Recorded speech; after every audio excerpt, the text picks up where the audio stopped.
اولاد کی شادی جلد از جلد جوان ہوتے ہی، یہ نہیں دیر ہو رہی ہے۔ یہاں تک فرمایا ہے کہ اگر دیر کی ہے تم نے اور تمہاری اولاد غلط حرکت میں ملوث ہوئی ہے، گناہ تمہارے اوپر آئے۔ جو بھی فطرت کا راستہ، فطرت کا تقاضا ہے، اس کے لیے جو فطری راستہ ہے، جائز راستہ، کھول دو اس کو۔ کیا ضروری ہے کہ لڑکا پاؤں پر کھڑا ہو تب شادی ہو؟ والدین شادی کر کے لائیں۔ پرانا ہمارا معاملہ کیا تھا؟ والدین شادی کر کے لاتے تھے، اسی لیے آنے والی بہویں بھی انہیں اپنے والدین سمجھتی تھی۔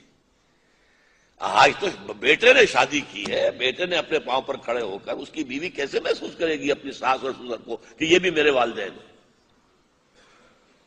ان کا تو وجود گوارا نہیں ہوگا اسے گھر کے اندر۔ ہماری پرائیویسی کے اندر خواہ خلل انداز ہوتے ہیں، وہ خاندان کا نظام جو ہے وہ تو درہم برہم ہو جائے گا۔ شادیاں جلدی کرو۔